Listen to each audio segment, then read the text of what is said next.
لهف بسؤالك يا أهل الذكر، بسؤالك يا أهل الذكر، بسؤالي جئت لكي. بسم الله الرحمن الرحیم. الحمد لله رب العالمین و الصلاة والسلام على اشرف الانبیاء والمرسلین سیدنا و نبینا و مولانا محمد و علی آله و اصحابه اجمعین. ای بهز همه سخن کلامت، عنوان صحیفه هاست نامت. نام تو کلید مشکلات است، حمد تو وسیله نجات است. با یاد و نام الله متعال برنامه امروز را آغاز می کنیم. عرض سلام و خسته نباشید داریم خدمت یکایک شما بینندگان عزیز. امیدوارم در هر کجای این دنیا که باشین همیشه شاد و خوش و خرم باشین. در خدمت شما بزرگواران هستیم با برنامه پرسش و پاسخ. کارشناس محترم برنامه جناب مولانا عبدالقدوس دهقان هستند که خدمت ایشان نیز عرض سلام و خسته نباشید دارم. من خدمت جناب عالی و تمام بینندگان عزیز و ارجمندی که این برنامه را تماشا می‌کنند عرض ادب و سلام دارم. السلام علیکم و رحمت الله و برکاته و در خدمت شما و بینندگان عزیز انشاءالله خواهم بود. خواهش میکنم. بینندگان عزیز، امروز متاسفانه هنوز تماس تلفنی نداریم و شما عزیزان می توانید که از طریق فیسبوک، یعنی از طریق پیام هایی که در زیرنویس خود برنامه زنده که از فیسبوک پخش میشه میتونید سوالاتتون از این طریق مطرح بکنید و ما انشالله در خود برنامه طبق اولویت و نوبت جواب خواهیم داد. اول از سوالایی که از طریق پیام ها قبلا برای ما فرستادیم بینندگان سوال آغاز میکنیم. بیننده پرسیدن که چک هایی که احتمال وصول شدن یا نشدنش هست آیا زکات دارد یا نه؟ الحمد لله رب العالمین و صلی الله علی نبینا محمد و علی آله و صحبه اجمعین. در مورد چک هایی که یک فردی گرفته به این معنی هست که یک قرضی و دینی برگردن کسی دیگر دارد. الان یک چک در واقع پول نقد شمرده نمی شود و یک ضمانتی هست برای این که این فرد بتواند اون طلبی رو که دارد در واقع وصول بکند و حکم این عموما حکم قرض و دین هست، یعنی مالی که شما برگردن کسی دیگر دارید و طلب دارید از یک فرد دیگر. این از دو صورت خالی نیست. یکی این که اون فردی که شما از اون طلب دارید و مبلغی از شما، مالی از شما نزد اون هست، یک انسانی هست که تاجری هست، پول در دستش هست و شکسته نشده و شما مطمئن هستید که هر لحظه که شما پول خودتان را مطالبه بکنید اون پول به دست شما میرسد، یا هر وقت که خواستید این چکی را که شما در دست دارید تبدیل کردنش به پول نقد خیلی راحت هست و اون طرف هم که چک را داده حسابش این به اندازه این مبلغ در اون پول هست و شما می توانید که اون را در واقع هر لحظه که خواستید برای خودتون نقد بکنید و از اون از حساب اون شخصی که چک را داشته برداشت بکنید. حکم این گونه چک یا این گونه قرضی که برای یک فردی هست که هر وقتی که شما از اون مطالبه بکنید بلا فاصله در اولین وقت به شما قرضتون رو و بدهی خودش رو پرداخت میکنه، حکم این حکم اموالی هست که نزد خود شما هست. یعنی به همون گونه که اگر این چک الان که دست به صورت تبدیل به پول نقد نشده پیش یک کسی دیگر هست یا قرضی رو که شما برگردن کسی دیگر رو دارید، همان گونه که این پول اگر پیش شما بود و قابل تصرف بود، در اختیار شما بود، می توانستید که در آن دخل و تصرف بکنید، که الان هم که نزد کسی دیگری هست اما به مجرد این که از اون طلب بکنید که قرض شما رو پرداخت بکند بلا فاصله پرداخت میکنند، حکم این دقیقاً مانند حکم اموالی هست که نزد شما هست، در اختیار شما هست، در حساب خود شما و پیش خود شما هست. پس بنابراین حکمش هم همین هست، یعنی این که زکاتش هر سال باید پرداخت بشود در صورتی که به مقدار نصاب برسد. این صورت اول هست. یعنی پولی را که شما برگردن یک فردی دارید، یه چکی از اون فرد دارید که هر وقت بخواهید این نقد می شود و هر وقتی که بخواهید اون فرد بدهی را که شما برگردنش دارید اونو پرداخت می کند. حکمش حکم پول نقدی هست که در اختیار شما هست و هر سال باید زکاتش را پرداخت بکنید. اما صورت دیگر این است که این قرض بر روی کسی هست که فعلا ورشکسته هست یا دچار مشکل مالی هست، نمیتواند اون پول را پرداخت بکند. به صورت کلی انکار نکرده، قبول دارد که شما از اون یک طلبی را دارید، اما فعلا چیز در دسترسش نیست. اگر شما هم بخواهید نمیتواند که فعلا امیدی به این زودی ندارید که این قرض را و وام را بتونید از اون در واقع بگیرید. این حکمش مانند حکم اموال غیر نامی هست، یعنی بیشتر علما اینو در تفکیک اموال اینو جز اموالی که برای شما عایدی نداره و برای شما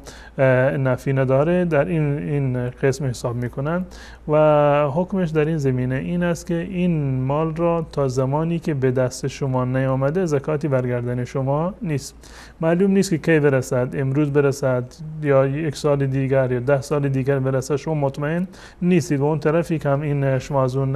طلب دارید یک فردی هست که فعلا نمیتواند که این بدهی خودش رو پرداخت بکند، پس بنابراین تا زمانی که نمیتواند این پول رو پرداخت بکند برگردن شما هم زکاتی نیست و فقط بعد از این که این مال را دریافت کردید یا بعد از این که این چک نقض شد، حالا شما چند مرتبه رفتی بانک، چند مرتبه پیام دادید نمیتونست که این چک خودش رو نقد بکنه، بعد از مدتی، بعد از 1 سال، بعد از 2 سال، بعد از چندین سال که موفق شدید که این مال را از اون بگیرید، یک مرتبه زکاتش رو پرداخت بکنید و این بنابر فتوای مذهب امام مالک رحمت الله علیه است که در این زمینه میفرماید که بعد از این که مالی رو دریافت کردن در واقع 1 سال باید زکاتش رو بدن. دقیقاً مانند این است که یک فردی به طور مثال یک مالی رو گم کرده باشه، شما الان یک سرمایه داشتید از دست شما رفته گم شده، یا این که دزدی اومده این مال و سرمایه شما رو به غارت برده، بعد از 10 سال اومده اون مالی رو که به غارت برده بوده الان توبه کرده مال شما رو دوباره آورده، آیا به تعداد سالهای گذشته باید زکات بدید یا نه فقط همون 1 سال را؟ فقط همون سال آخر را، یعنی 1 سالش رو زکات بدید، این کفایت میکند و حکم قرضی که بر یک فردی هست که فعلا نمیتواند ادا بکند هم همین است، یعنی بعد از این که اون رو حصول کردید و به دست شما رسید 1 سال زکاتش رو پرداخت کنید. جزاکم الله خیر. خیلی دعا میکنن اما شاید عجله دارن در استجابت دعا و بیننده بعدی هم سوالش همین است که گفتن چه کار کنیم که دعاهایمون مستجاب شود؟ دعا در واقع یک نوع عبادت هست و گذشته از به اصطلاح این که عبادت هست رسول الله صلی الله علیه وسلم فرمودن الدعا هو العباده، یعنی اصل عبادت هست و قطعا راز و نیاز کردن با الله متعال، طلب کردن از الله متعال برای دفع ضرر یا برای جلب منفعت یا هر نیازی رو که ما داریم از الله متعال بخواهیم، این در شریعت اسلامی خودش یک نوع عبادت هست. قطع نظر از این که آن چیزی رو که ما خواستیم به اصطلاح به ما برسد، دقیقاً دعای ما اجابت بشود، ما به خواسته خودمان برسیم یا نرسیم، این در واقع یک نوع عبادت هست و به صورت کلی دعا یک سری شرایطی رو دارد که یعنی باید فراهم باشد و در غیر این صورت دعا در واقع درست نیست، دعا محسوب نمی شود یا اینکه به اصطلاح اجابت نخواهد شد و مهمترین شرط در دعا این است که حتما ما باید از الله متعال بخواهیم، چون که دعا یک نوع عبادت هست و در کارهایی که در حیطه نفوذ و قدرت یک فرد عادی نیست، ما این گونه موارد را فقط و فقط باید از الله متعال بخواهیم. اگر کاری رو که مخصوص الله متعال هست فقط و فقط در حیطه قدرت الله متعال هست، اگر این رو ما از غیر الله متعال در واقع طلب بکنیم، این یک نوع شرکی می شود و رسول الله صلی الله علیه و سلم در حدیث قدسی که هست می فرماید که الله متعال می فرماید من عمل عملا اشرک معی فیه غیری ترکته و شرکه، هر کسی که کاری رو انجام بدهد و در اون کار کسی دیگر رو با من شریک بگرداند، من اون رو رها میکنم با همون شرکش، یعنی این که دعایش رو اجابت نمیکنم. مانند این که فردی به طور مثال از یک مرده بخواهد که از یک قبر و از یک امامزاده مثلا بخواد که به من فرزند بده، بیمار ما را شفا بده، فلان مشکل مالی ما رو مثلا حل بکن، خب این دعا هست از غیر الله که این شرک هست. پس بنابراین دعا یک نوع عبادت هست و مخصوص الله متعال هست، این شرط اولش هست. و شرط دوم در دعا عموما ما باید در نظر بگیریم که دعا حتما باید یک مورد جایزی باشه در شریعت اسلامی، یعنی به یک مورد ناجایز یا یک موردی که در شریعت اسلامی جزء گناهان شمرده می شود ما نباید که این گونه دعایی رو بکنیم. روایتی هست در صحیح مسلم از حضرت ابو هریره رضی الله تعالی عنه که رسول الله صلی الله علیه و سلم می‌فرماند که یستجاب للعبد ما لم یدعو باثم او قطیعة رحم. برای یک انسان مسلمان دعایش اجابت می شود تا زمانی که دعایش در راستای گناه نیست و در راستای قطیعه رحم نیست و قطع کردن رابطه خویشاوندی. به طور مثال تا زمانی که طلبی که از الله متعال دارد یک طلب مجاز هست، گناهی نیست که پروردگار فلانی رو بکش، پروردگار مال فلانی رو هلاک بکن، به فلانی مریض بده، یک نوع تعدی و گناه دعایی هست که مشتمل بر گناه هست، دعایی و نفرین بر برادر مسلمان هست. یا یک دعایی هست که به اصطلاح به معنی قطیعه رحم هست و دعا بر علیه به اصطلاح زن و فرزند و خویشاوندان باشد و همچنین دعا را الله متعال قبول میکند ما لم یستعجل. در این روایت اومده تا زمانی که انسان عجله نکند، یعنی در دعا انسان همیشه به امور مباح و جایز باید دعا بکند، دعایی که در راستای گناه هست و در راستای قطیعه رحم هست و در راستای به اصطلاح عجله هست، استعجال در دعا هست که انسان فکر بکند که من دعا کردم دعایم قبول نشده پس بنابراین دعا را ترک بکنم. در صورتی که این گونه نباشد الله متعال دعا را قبول میکند. و یک مورد دیگری که بسیار مهم هست در مورد دعا این هست که به اصطلاح انسان یقین داشته باشد در دعا، با تذبذب و تردد و شک و تردید دعا نکند. یعنی که من دعا بکنم با این انگیزه که بعضی یعنی از وقتی هم که دعا میکنن اصلا هدفشون اصلا یقین و باورشون این است که من دعا میکنم اما الله متعال دعای ما رو قبول نمیکند، یعنی با این نیت دعا میکند که الله متعال دعای ما رو قبول نمیکند یا اینکه تردد دارد. در حضرت رسول الله صلی الله علیه و سلم فرمودند ادعوا الله و انتم موقنون بالاجابه. وقتی دعا میکنید شما یقین داشته باشید به اجابت دعا، یعنی با یقین به اجابت دعا شما از الله متعال در واقع طلب بکنید. و رسول الله صلی الله علیه و سلم فرمودند ان الله واعلم ان الله لا یستجیب من قلب غافل الله، که الله متعال دعای یک فردی را که قلبش به اصطلاح غافل هست و در لهو و لعب هست و در فکرش یک چیز دیگر هست، حضور ذهن ندارد، الله متعال چون این دعایی رو قبول نمی کند. حتما در هنگام دعا ما باید یعنی حضور قلب داشته باشیم و حتما این که در کنار این که حضور قلب داریم باید اطمینان خاطر داشته باشیم، یقین داشته باشیم بر این که الله متعال دعا رو قبول میکند. در مورد اسباب استجابت دعا موارد بسیاری هست، مانند این که انسان وقتی که دعا را آغاز می کند با حمد و ثنا و شکر الله متعال دعا را آغاز بکند و بعد از آن بر رسول الله صلی الله علیه و سلم درود بفرستد. در وسط دعایش همیشه ذکر الله متعال، حمد و سپاس الله متعال و درود بر رسول الله صلی الله علیه و سلم و همچنین در آخر دعا همیشه این گونه موارد را باید مراعات بکند، یعنی حمد و ثنا الله متعال و درود بر رسول الله صلی الله علیه و سلم رو. و همچنین یکی از آداب دعا که یکی از اسباب اجابت دعا هم هست رفع یدین در دعا هست، که انسان دستهایش را به درگاه الله متعال بالا ببرد و دعا بکند، زیرا که در روایت اومده که وقتی که انسان مسلمانی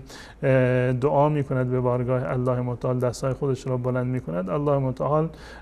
شرم میکند از این که دستهای این بنده مسلمانش را خالی و بدون هیچ چیزی دوباره باز بگرداند. و همچنین که عرض کردم انسان حتی باید در دعای خودش یقین داشته باشد، تردد و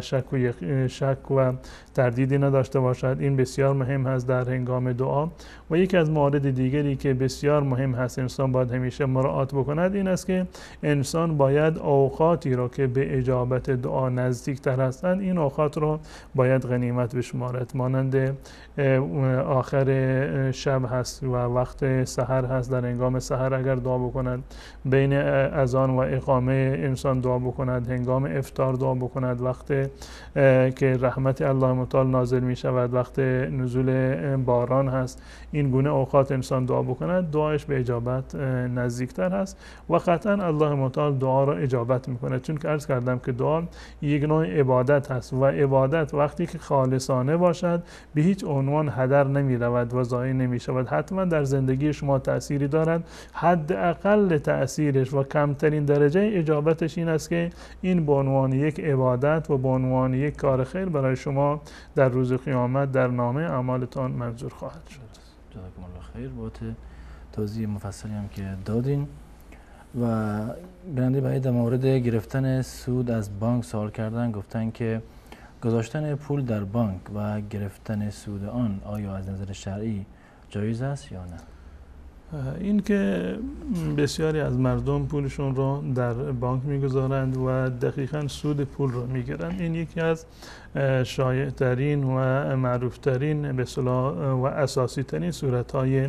ربا هست که شما پولتون رو نزد کسی بگذارید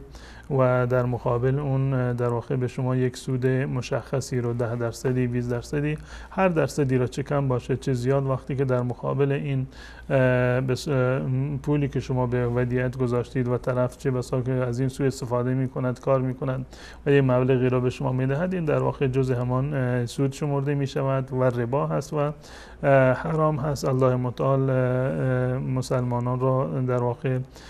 توصیه کرده یا ایها الذین آمنوا اتقوا الله و ذروا ما بقی من الربا، ای کسانی که ایمان آوردید از الله متعال بترسید و آن چیزی را که از ربا مانده اون را رها کنید. و ذروا ما بقی من الربا ان کنتم مؤمنین، اگر شما واقعا مؤمن هستید، ادعای ایمان دارید، باید ربا را رها بکنید. و الله متعال رباخواری را و ربادهی را یکی از موارد جنگ با الله و رسول در واقع شمردن. فإن لم تفعلوا فأذنوا بحرب من الله و رسوله، اگر این کار رو نکردید، یعنی از ربا، تعامل با ربا، از ربا دادن و ربا گرفتن شما پرهیز نکردید و امتناع نورزیدید، فأذنوا بحرب من الله و رسوله، پس اعلام جنگ هست با شما از جانب الله و رسول. پس بنابراین این مورد، یعنی گرفتن سود از بانک و گذاشتن پول به این خاطر که بر اون سودی بیاید و استفاده کردن اون سود از بانک، این یک از موارد ربا و اساسی ترین و معروف ترین مورد ربا هست و به اتفاق این جزء موارد ربا و حرام هست. درست. جزاکم الله خیر. بیننده بعدی سوالشون در مورد این است، گفتن که دیدگاه اهل سنت در مورد بهایی ها چیست؟ در مورد به صورت کلی بابیت و بهاییت که دوتا همزاد هستند، در واقع اینها برگرفته از فرقه های شیعه هستند، معروف هستند، از غلات شیعه که معروف به شیعه شیخی بودند. این بابیت و بهاییت نشأت گرفته از اون هست و مؤسس بابیت یک فردی به نام علی محمد رضای شیرازی بود که شیعه هست و در سال 1260 تقریبا اعلام کرد که این باب هست، هجری قمری، که بابی هست که اون رو به الله متعال در واقع، یعنی باب الله در واقع خودش رو معرفی کرد و بعدها هم ادعای نبوت و پیامبری کرد که گفتند که من مثل موسی و عیسی و بقیه پیامبران، حتی ادعا کرد که از اونها هم بالاتر هست و در سال 1266 تقریبا به اصطلاح ادعای الوهیت کرد و این ادعای حلول کرد در واقع که الله متعال، این مدعی بود که الله متعال در اون در واقع حلول کرده و بعد از این که این ادعا را کرد کشته شد و اعدام شد. و بهاییت و بعد از این که ایشون در واقع در آخرین روزهای عمرش هستن، در واقع همون یعنی نسخه دیگرش که همون بهاییت از این رو که این به اصطلاح در آخر عمرش این وصیت کرد برای فرد دیگر به نام میرزا یحیی که معروف بود به صبح ازل و این صبح ازل هم یک سری اختلافاتی پیش اومد در این و برادر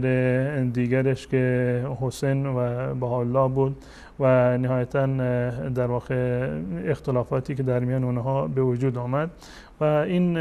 به اصطلاح حرکت و این بهائیت به این افراد نسبت دارند و در این زمینه فتاوای متعددی هست از مجمع فقه اسلامی و از ازهر و از جاهای دیگر مجامع فقهی اهل سنت و الجماعت فتاوای صادر کردند که بابیت و بهائیت هیچ گونه ارتباطی رو به اسلام ندارد. حتی شیعه هم که اینها در واقع منبثق از شیعه هست، نشأت گرفته از شیعه هست، فتوای تکفیر این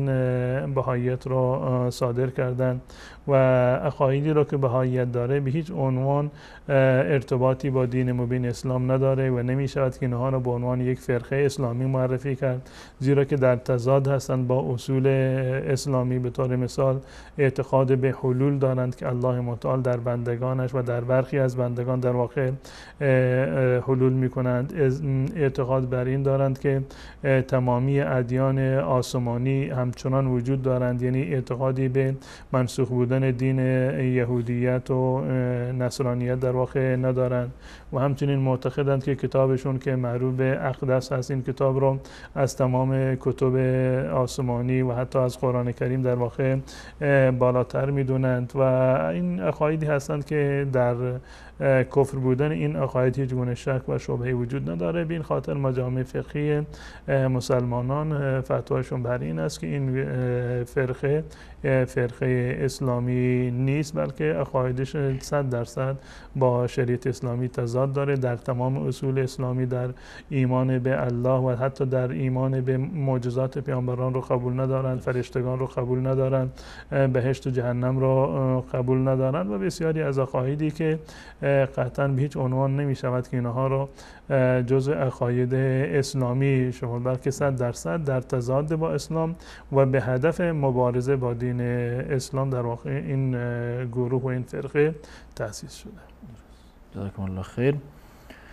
بیننده گفتن که حکم قرآن خواندن و ذکر گفتن برای زنی که عادت ماهیانه شده است چیست؟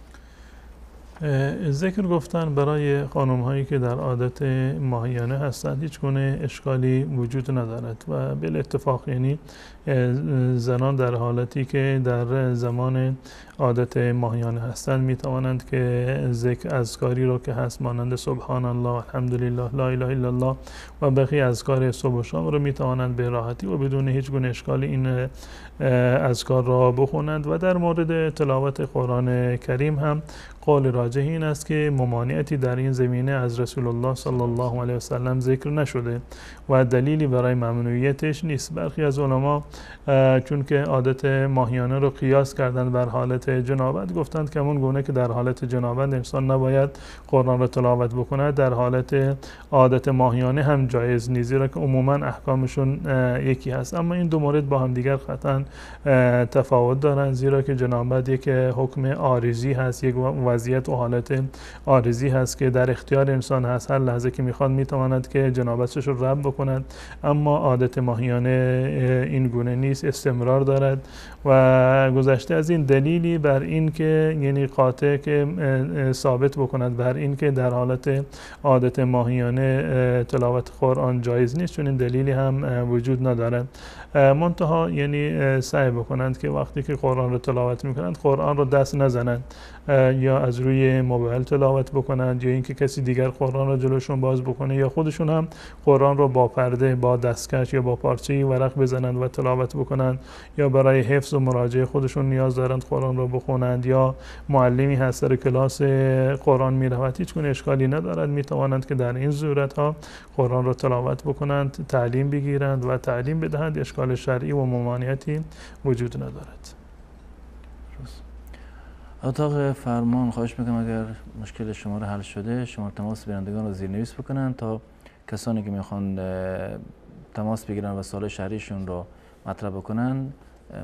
مشارکت بکنن. شماره زیرنویس شده و کسانی که میخوان سوال بپرسن میتونن از الان تماس بگیرن و همچنین لطف بکنید وقتی تماس میگیرین مستقیما سوالات رو مطرح کنیم، منتظر نباشین صدا از تلویزیون پخش بشه. تشکر میکنم از شما. اگر نماز جمعه یک رکعت کسی نرسد، آیا باید 4 رکعت نماز ظهر بخواند یا فقط یک رکعت ادامه بدهد، یعنی 2 رکعت بخواند؟ در مورد نماز جمعه به اتفاق علما این گونه هست که اگر یک فردی به یک رکعت از نماز جمعه برسد، جمعه برایش حساب می شود. اگر نماز جمعه که 2 رکعت هست، اگر یک فردی به یک رکعت رسید، پس بنابراین باید نماز جمعه را بخواند، یعنی یک رکعت با امام رسیده، بعد از این که امام سلام داد بلند بشود و یک رکعت دیگر بخواند و حکمش حکم نماز جمعه هست. این در صورتی هست که یک رکعت رو با امام برسد. اما در صورتی که کمتر از یک رکعت رسیده باشه، یعنی اینکه فرض کنیم بعد از این که امام از رکعت دوم برخاسته، از رکوع رکعت دوم امام برخاسته، یک فردی تازه به اصطلاح امام رسیده و به نماز رسیده، یعنی رکوع رکعت دوم رو با امام نرسیده، در سجده رسیده یا در التحیات رسیده، یا اینکه قبل از سلام در نماز جمعه به امام در واقع ملحق شده، حکمش در این صورت این است که این فرد با امام نماز رو شروع بکند، یعنی اقتدا بکند به امام، منتها به نیت نماز ظهر، زیرا که الان دیگه نماز جمعه از دست اون رفته و فوت شده. به نیت نماز ظهر با امام شریک بشود و بعد از این که امام سلام میدهد بلند بشود و 4 رکعت نماز ظهر را بخواند. در این زمینه این مذهب امام احمد و امام شافعی و امام مالک رحمت الله علیه هست و حتی در مذهب احناف هم فتوای امام محمد ابن حسن شیبانی رحمت الله علیه هم بر همین هست که اگر یک فردی یعنی کمتر از یک رکعت با امام برسد در روز جمعه، حکمش این است که با نیت نماز ظهر با امام مشارکت بکند و بعد از این که امام نمازش رو تمام کرد و سلام داد بلند بشود و 4 رکعت بخواند. و دلیلش هم در این زمینه روایتی هست در سنن نسائی که از حضرت ابو هریره رضی الله تعالی عنه روایت هست که رسول الله صلی الله علیه و سلم فرمودند: من ادرک من صلات الجمعه رکعتا فقد ادرک الصلاه. هر کسی که یک رکعت از نماز جمعه رو با امام دریافت، نماز جمعه رو دریافته. معنیش این است اگر کمتر از یک رکعت بود، یعنی اینکه به نماز جمعه نرسیده و در اون صورت به نماز خودش رو کامل بخواند، یعنی اون نماز ظهر رو به صورت کامل بخواند. اما این در صورتی هست که کمتر از یک رکعت با امام برسد، یعنی بعد از این که امام از رکوع رکعت دوم برخاسته، این به امام رسیده، پس بنابراین چون که به رکعت نرسیده به نماز جمعه هم نرسیده و وقتی که با امام شروع می کند بعد از این که امام سلام داد باید بلند بشود و نمازش رو به صورت کامل و همون نماز ظهر رو کاملا بخواند. تشکر میکنم شما. بیننده گفتن که اگر یک مسلمان فقط قرآن را قبول داشته باشد و حدیث را نپذیرد چه حکمی دارد؟ در مورد این که یک فردی یعنی به اصطلاح بگیم که فقط قرآن را قبول داشته باشد، سنت را قبول نداشته باشد، این فرق می کند که یعنی سنت را وقتی قبول ندارد به چه معنی قبول نمی کند. اگر به این معنی هست که یک حدیثی رو قبول نمی کند زیرا که مشکوک هست، تحقیق کرده در مورد راویانش، معتقد هست که این روایت ضعیفی هست، روایت موضوعی هست، حدیث بودن یک روایت رو قبول نمی کند بنابر شبهاتی که به اصطلاح برایش پیش اومده، این یک بحث کاملا جداگانه هست که با چنین چیزی انسان کافر نمی شود. اما اگر کسی به صورت کلی به طور مثال احادیث رسول الله صلی الله علیه و سلم رو حجیتشون رو قبول نکند، یعنی حجیت احادیث رسول الله صلی الله علیه و سلم رو قبول نکند، با این که میداند که احادیث از رسول الله صلی الله علیه و سلم ثابت هست، اما معتقد است که قرآن برای ما کافی هست و ما نیازی به سنت نداریم و سنت و احادیث رسول الله صلی الله علیه و سلم مرجع تشریع برای ما مسلمانان اگر معتقد باشد که نیستند، چون این شخصی حجیت سنت رو و احادیث رسول الله صلی الله علیه و سلم رو به عنوان یک منبع تشریع اسلامی انکار بکنه چون این فردی کافر هست. الله متعال میفرماد فلا و ربک لا یؤمنون حتی یحکموک فیما شجر بینهم ثم لا یجدوا فی انفسهم حرجا مما قضیت و یسلموا تسلیما. حد اقل درجه تسلیم این است که همون گونه که ما از الله متعال اطاعت میکنیم از رسول الله صلی الله علیه و سلم هم اطاعت بکنیم، بنابر آیاتی که در این زمینه در قرآن کریم در واقع ذکر شده که اطاعت از رسول الله صلی الله علیه و سلم همانند اطاعت از الله متعال هست. یعنی خود قرآن داره دعوت میده به اطاعت از رسول الله صلی الله علیه و سلم. و همچنین که اگر یک فردی معتقد هست، یعنی به این نتیجه رسیده که فلان حدیث هم حدیث رسول الله صلی الله علیه و سلم است، به صورت کلی به طور مثال یعنی منکر حجیت سنت نیست، این یک مرحله اول هست. کسی منکر حجیت به اصطلاح سنت رسول الله صلی الله علیه و سلم به عنوان منبع تشریع باشد، عرض کردم که به اتفاق علما حکمش این است که چون این فردی کافر هست و از امام اسحاق ابن راهوه، امام سیبوی و سیوطی رحمت الله علیه و بسیاری دیگر از علما در این زمینه به اصطلاح اقوال صریح و واضحی رو دارند که میگویند که کسی که حدیث رسول الله صلی الله علیه و سلم رو رد بکند در واقع کافر شمرده میشود. و همچنین کسی که یک حدیثی رو از رسول الله صلی الله علیه و سلم برایش ثابت شده، نه این که در صحت ثبوت حدیث شک و شبهه یا در واقع اشکالی وجود داشته باشد، میداند که این حدیث حدیث رسول الله صلی الله علیه و سلم است، اما باز میگه من این حدیث رسول الله رو قبول ندارم. میداند که حدیثی هست که ثابت هست و تمام شرایط صحت در اون هست و چه بسا هم که متواتر باشد، اما باز میگه که من این حدیث پیامبر و گفتار رسول الله رو قبول ندارم. این فرد هم در واقع کافر هست.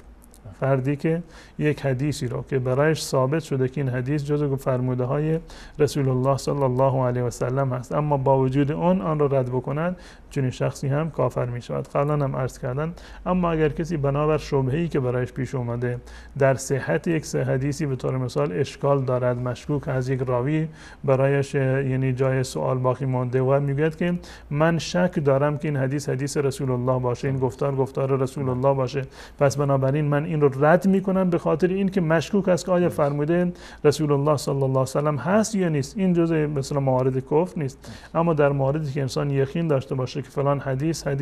و فرموده رسول الله صلی الله علیه و سلم هست، اون رو رد بکنند، یا به صورت کلی کل احادیث را و حجیت سنت رسول الله صلی الله علیه و سلم را در واقع انکار بکند و قبول نکند، چون این شخصی کافر و بیدین شمرده می شود.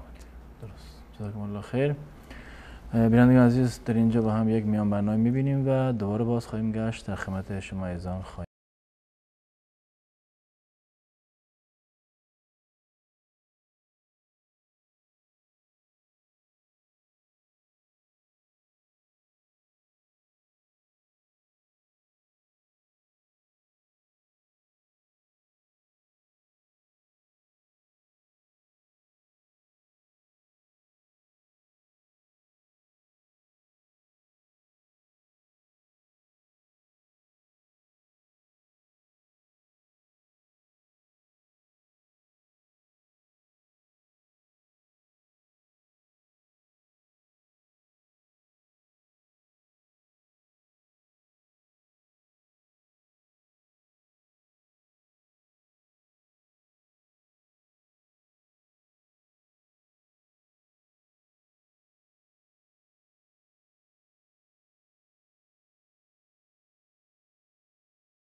برحبه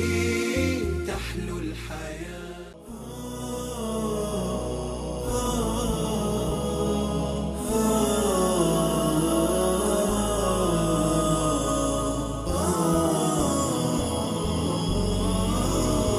بسؤالي جئت لكي أدري لأزيل الحيرة من أمري، فهنا علم وهنا نور وهنا منبع كل الفكر. نهر من فقه يتجلى بعقيدة صدق في صدري، لبيك أتيتك في لهف بسؤالك يا أهل الذكر. بسؤالك يا أهل الذكر، بسؤالي جئت لكي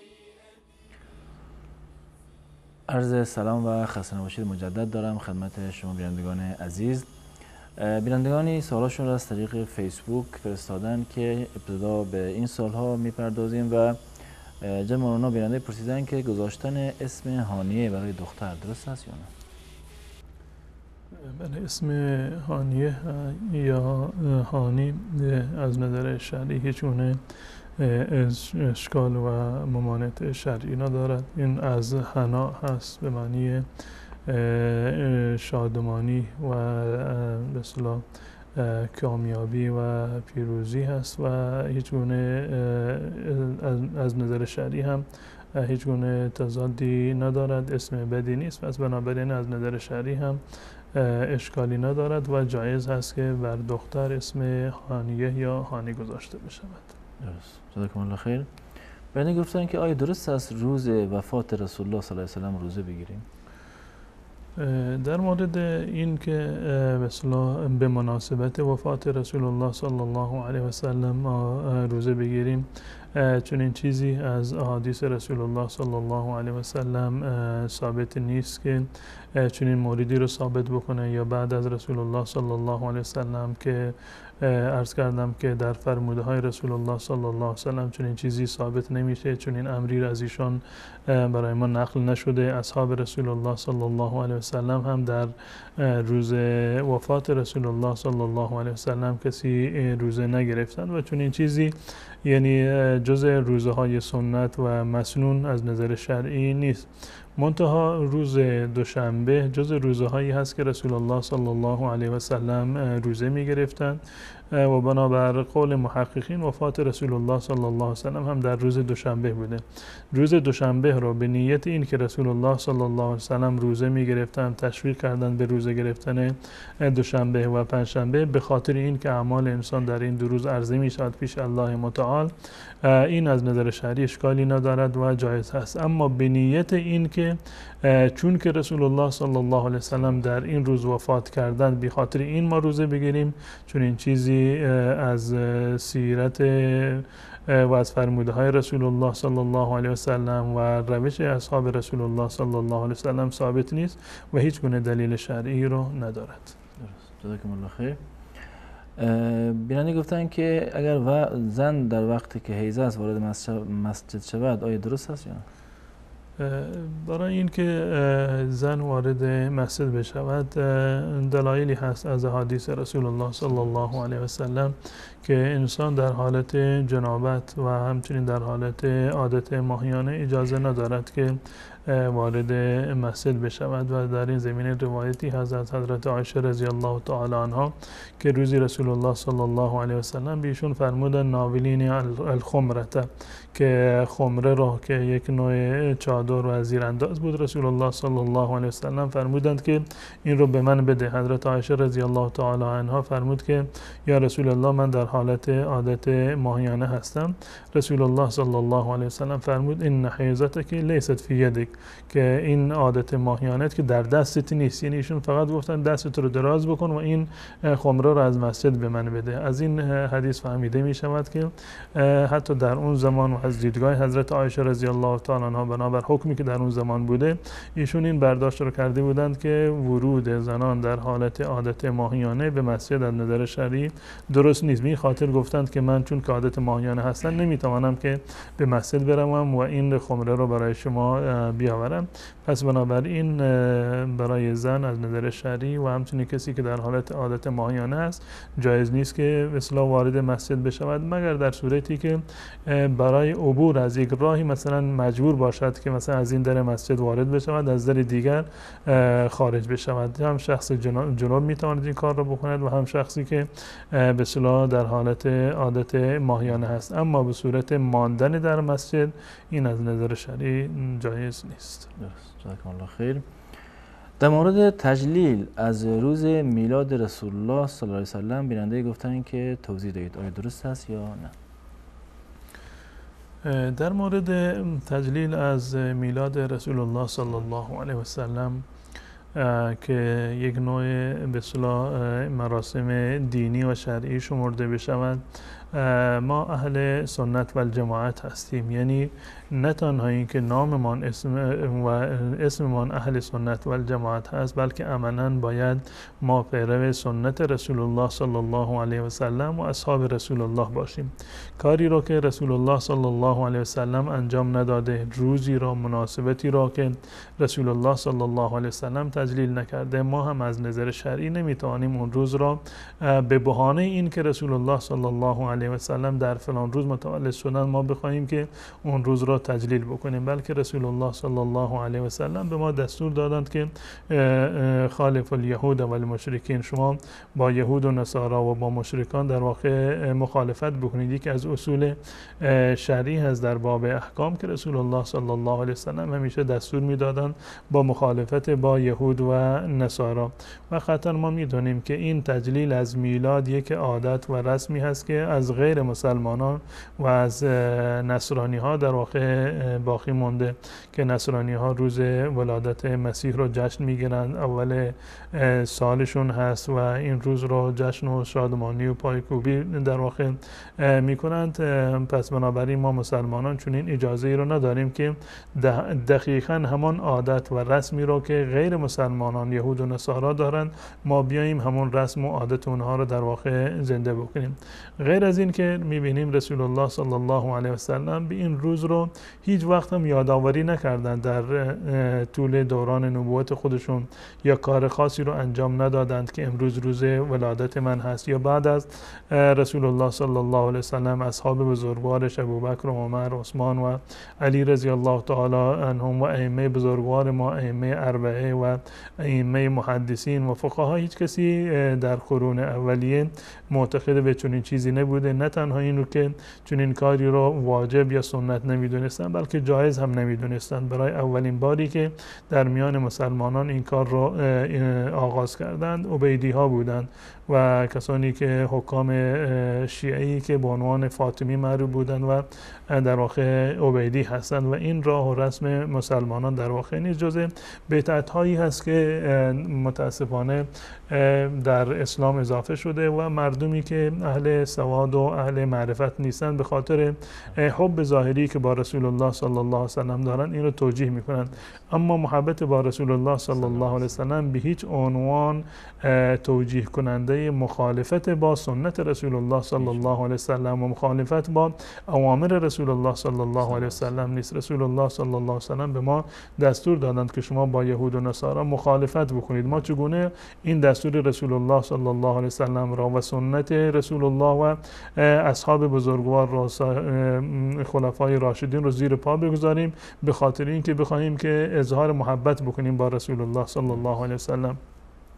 و در میان علما هم یعنی کسانی که جزء محققین هستند، علمایی که در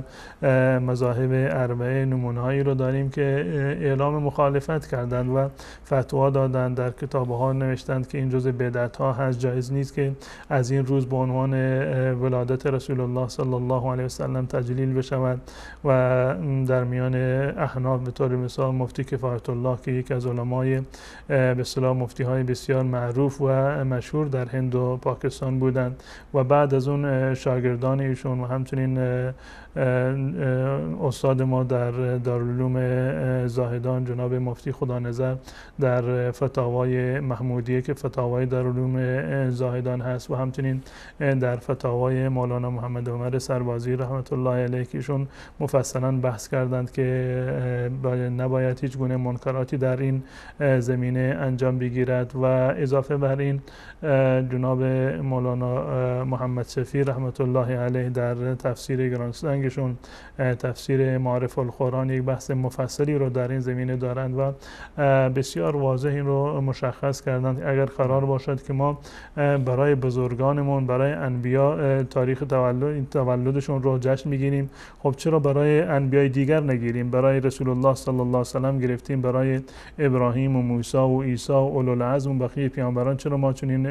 روزی رو جشن نگیریم؟ یا بعد از رسول الله صلی الله علیه و سلم چرا ما برای ابوبکر و عمر و عثمان و علی و بقیه اصحاب رسول الله، چرا برای امام ابو حنیفه و مالک و شافعی و احمد و امام مسلم و بخاری و بقیه بزرگان، اگر قرار بر تجلیل باشد، این یک نوع اظهار ارادت باشد، اظهار اعتماد باشد، تجلیل از زحمت‌های اونا باشد، باید تمام سالهای به اصطلاح تمام روزهای سال رو ما باید جشن بگیریم. حتی در هر روز و در هر ساعتی باید چندین جشن به مناسبت ولادت فلان عالم و فلان امام و فلان نمیدونم پیامبر و صحابی ما باید جشن بگیریم که مفصلا این مسئله رو توضیح دادم و فرمودند که این مسئله جزء مواردی هست که از غیر مسلمانان، از نصرانی ها به مسلمانان سرایت کرده. و اضافه بر این علمای دیگری هستند مانند علامه انورشاه کشمیری رحمت الله علیه در شرح بخاری و در شرح ترمذی ارفشدی و در کتاب‌های دیگر علمای احناف و غیر احناف صراحتا این مسئله رو بیان فرمودند که تجلیل از میلاد نبی و جشن گرفتن در روز ولادت رسول الله صلی الله علیه و سلم جزء بدعت‌های منکره هست و بر جزء خلاف سنت رسول الله و مخالفت با دستورات رسول الله صلی الله علیه و سلم شمرده می شود. جزاکم الله خیر. سوالی در مورد نماز جمعه بیننده پرسیده بود، بیننده دیگر پرسیدن از طریق فیسبوک، گفتن که نماز جمعه در کل باید چند رکعت بخوانیم؟ خود نماز جمعه به اتفاق تمام مذاهب اهل سنت و الجماعت 2 رکعت بیشتر نیست، یعنی نماز ظهر 4 رکعت هست و نماز جمعه 2 رکعت بیشتر نیست. و منتها نمازهایی که قبل و بعد از نماز جمعه خوانده می شوند، قبل از نماز جمعه سنت راتبه‌ای و سنت مؤکده‌ای که مشخص کرده باشه که شما 2 رکعت یا 4 رکعت به عنوان سنت قبل از جمعه بخوانید، چون این چیزی از رسول الله صلی الله علیه و سلم نقل نشده و عموما رسول الله صلی الله علیه و سلم وقتی که روز جمعه به مسجد می اومدن مستقیما می رفتن بالای منبر و بعد از این حضرت بلال رضی الله تعالی عنه اذان می گفتن. منتها در روایات اومده از رسول الله صلی الله علیه و سلم که تشویق کرده بر این، در روایاتی در صحیح بخاری، مسلم و بقیه سنن هست که رسول الله صلی الله علیه و سلم تشویق کردن بر این که انسان در روز جمعه هر چه زودتر باید به مسجد برود برای نماز جمعه. حتی در این زمینه علما یعنی دیدگاه‌های متفاوتی رو دارند که بعضی از علما گفتند که بعد از اشراق حتی انسان به نماز جمعه برود و منتظر نماز جمعه باشد و این وقت رو کلا برای نماز و عبادت در مسجد سپری بکند. هر چه انسان زودتر به مسجد برود در روز جمعه ثوابش بیشتر هست و رسول الله صلی الله علیه و سلم اینو برای ما به عنوان مثال فرمودند. کسی که اول می رود مانند کسی است که در روز جمعه یک گاو رو ذبح کرده و قربانی کرده باشد و کسی که در درجه بعدی هست مانند اول در مرحله اول شتر، در مرحله بعد کسی که دیرتر می رود مانند کسی که گاوی رو در واقع قربانی قربانی کرده باشه، کسی که باز هم تأخیر میکنند مانند کسی که گوسفندی، بعد مانند مرغی، و نهایتا به جای میرسد که فرشتگان دفترها رو جمع میکنند و یعنی بعد از این که امام خطبه رو شروع کرد دیگه یعنی ثوابی به جز همون ثواب خود نماز نیست، ثواب اضافی در واقع ندارد. و رسول الله صلی الله علیه و سلم فرمودند که نماز بخوانید قبل از نماز جمعه، هر کسی برود در اونجا بنشیند و هر چیزی رو که الله متعال برایش مقدر کرده و توانایی دارد نماز بخواند. و رکعتی رو رسول الله صلی الله علیه و سلم قبل از نماز جمعه مشخص نکردند که 2 رکعت باشد یا 4 رکعت، مانند نماز ظهر نیست که 4 رکعت سنت راتبه سنت قبلیه قبل از نماز ظهر وجود دارد. قبل از نماز جمعه چون این سنت مشخص شده و تعیین شده وجود ندارد. بعد از نماز جمعه هم هر مقدار که شما بخواهید می توانید که به اصطلاح نماز بخونید، هیچ گونه ممانعتی وجود نداره و جز اوقات مکروه نیست. و اون چیزی که از رسول الله صلی الله علیه و سلم هست این است که 2 رکعت هم ثابت هست و از فرموده های رسول الله صلی الله علیه و سلم و عمل ایشان، و هم 4 رکعت هست. رسول الله صلی الله علیه و سلم در روایتی که حضرت ابو هریره رضی الله تعالی عنه فرمودند که ایشون به ما توصیه کردند هر کسی که میخواهد که بعد از نماز جمعه نماز بخواند فلیصلی 4 4 رکعت نماز بعد از نماز جمعه بخواند. یا در روایت حضرت عبدالله ابن عمر رضی الله تعالی عنه آمده که رسول الله صلی الله علیه و سلم بعد از اینکه نماز جمعه تمام میشد نمازی رو نمیخواندند تا اینکه میرفتند به منزل و در اونجا 2 رکعت نماز سنت میخوندند. شما میتوانید هم 2 رکعت بخونید، هم میتوانید 4 رکعت بخونید، هم میتوانید هر دو تا رو با هم، هر دو تا حدیث رو جمع بکنید 6 رکعت بخونید، یا اینکه اگر در مسجد میخوانید 4 رکعت بخونید، اگر در منزل میروید همون 2 رکعت رو بخونید طبق سنت رسول الله صلی الله علیه و سلم. این در این زمینه به اختیار خود شما هست. اما اون چیزی که تشویق و ترغیب شده از عمل و گفتار رسول الله صلی الله علیه و سلم بعد از نماز جمعه همون 2 رکعت هست که ایشون در منزل میخوندند، یا بنابر روایت حضرت ابو هریره رضی الله تعالی عنه 4 رکعت که هر کسی میخواهد که بعد از نماز جمعه نماز بخواند 4 رکعت به عنوان نماز سنت میتواند که بخواند. جزاکم الله خیر. چیز نزدیک 8 دقیقه تا پایان برنامه مونده و بیننده گفتن که فرق بین اتباع و تقلید در چیست؟ اون چیزی رو که به اصطلاح الله متعال به ما دستور داده اتباع از به اصطلاح الله و رسول هست که از الله و رسول ما باید اتباع بکنیم. اتباع از نظر لغوی یعنی پیروی کردن از یک کسی که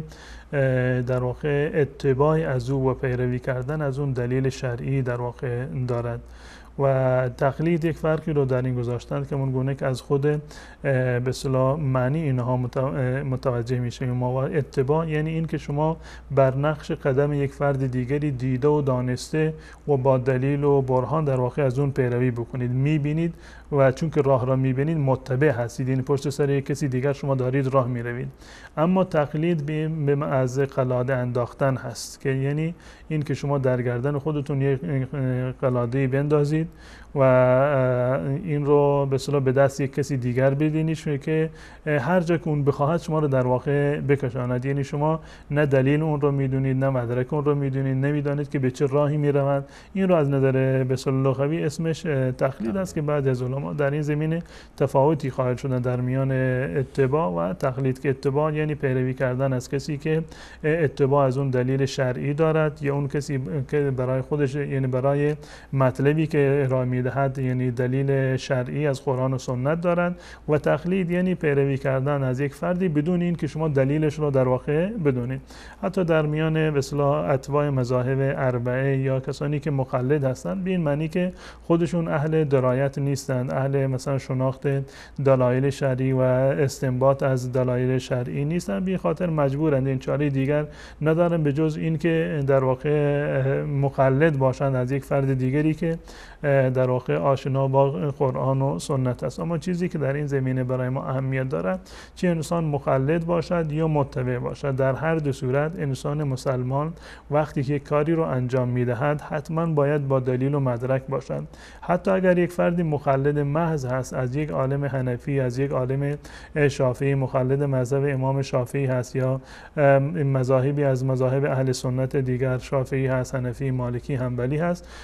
بسیار زیبا زیبا و بجا هست. وقتی که از یک عالم سوال میکنند که حکم فلان مسئله چی هست، از در کنار اون از آیات قرآن و از احادیث رسول الله صلی الله علیه و سلم دلایلی رو که در این زمینه دارند، این دلایل رو از اونها بپرسند، یا حتی علما وقتی که فتوا میدهند بهتر و شایسته تر هست که گرچه خودشون این استدلال رو میدونن، دلایل رو میدونن، خود این دلیل را و آیات را و احادیث را برای مردم بیان بکنن، تا اینکه مردم هم در اتباع از قرآن و سنت و فرمودهای الله و رسول دیده و دانسته عمل بکنند، با ایمان و اعتقاد و در واقع شور و شوق بیشتری بتونند که در واقع عمل بکنند بر دستورات الله و رسول. قطعا وقتی که مثلا من یک فتوایی رو بدهم که بدون اینکه ذکری از آیات قرآن باشه یا احادیث رسول الله باشه، بدون اینکه دلیل رو برای مردم تشریح بکنم، مردم فلانی چنین گفته، اما وقتی که من در کنار این که حکم را برای مردم بیان میکنم، اگر حدیث رسول الله صلی الله علیه و سلم را که دستور داده و دلیل و مدرک من در این فتوا هست اینو برای مردم بیان بکنم، مردم میگن که فلانی گفته که رسول الله صلی الله علیه و سلم چنین و چنان فرمودن، پس بنابراین حرف من حجت نیست و حرف رسول الله صلی الله علیه و سلم در واقع حجت هست. و کسی که قطعا دلیل و مدرک شرعی رو و آیات قرآن و حدیث رسول الله را که در باب احکام و در باب عقاید و بقیه مسائل هست وقتی میدونن، قطعا ایمانشون، اعتقادشون و از نظر عملی هم انشاءالله که قویتر و محکمتر خواهد. انشاءالله. جزاکم الله خیر. بیننده گفتن که اگر کسی به ما نیکی کرده باشد، به جای اینکه از او تشکر بکنیم برایش از الله تقاضای محبت بکنیم، آیا درسته؟ این خودش یکی از به اصطلاح نمونه ها و صورت های پاسخ دادن به نیکی هست. و اینکه اگر یک کسی به شما هدیه داده و شما نمیتوانید که از نظر مادی شما این توانایی رو ندارید در مقابل هدیه بدهید، گرچه این جزء سنت هست که کسی که به شما هدیه داده شما هم در مقابل یک چیزی به اون هدیه بدهید، و این هدیه دادن یکی از به اصطلاح روش‌هایی هست برای تألیف قلب و برای ایجاد محبت که رسول الله صلی الله علیه و سلم فرمودند تهادوا تحابوا، شما به یک دیگر هدیه بدهید که در میان شما محبت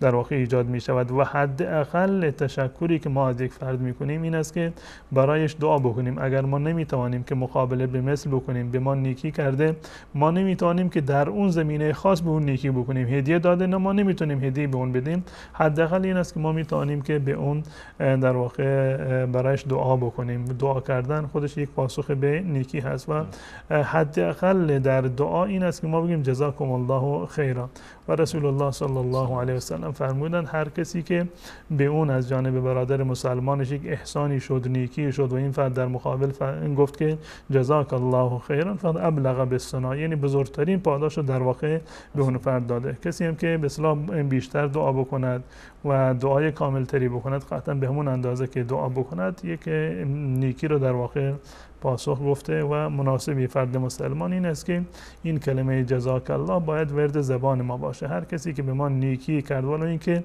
کوچکترین و کمترین به اصطلاح نیکی هم که باشه، ما در مقابل جزاکم الله خیران این ورد زبان ما باشه و پاسخ به حداقل پاسخ به نیکی های کسانی باشه که به ما نیکی میکنند. جزاکم الله خیر. کمتر از 2 دقیقه وقت مونده و بیننده گفتن که گذاشتن دستگاه، یعنی زن دستگاه بذارد برای منع حمل، آیا این درست است یا نه؟ چون که فرزند هم زیاد داره. گذاشتن دستگاه یا مواردی دیگر که به اصطلاح از نظر پزشکی ثابت بشود که ضرری بر جسم و جان انسان نداشته باشند، برای به تعویق انداختن به اصطلاح حمل برای یک زمانی از نظر شرعی اشکالی نداره. به عنوان مثال برای فاصله انداختن در میان فرزندان باشه، یا اینکه بنابر یک عذری باشه که زن فعلا نمیتواند که به اصطلاح دوباره حامله بشود، یا اینکه میخواد یک فاصله در میان فرزندانش به وجود بیاد بنابر مصالح دیگر، این از نظر شرعی هیچ گونه ممانعتی وجود نداره. اما به صورت کلی این که انسان خودش رو به اصطلاح نازا بکنه یا مثلا یک آمپولی رو استفاده بکنه که به صورت مادام اون انسان رو خسی و نازا بکنه، این از نظر شرعی اشکال داره و درست نیست. جزاکم الله خیر. خسته نباشین. از بینندگان عزیز تشکر میکنیم که تا این لحظه با ما بودن و تا یک دیدار دیگه همه شما رو به الله متعال میسپاریم. السلام علیکم و رحمت الله و برکاته.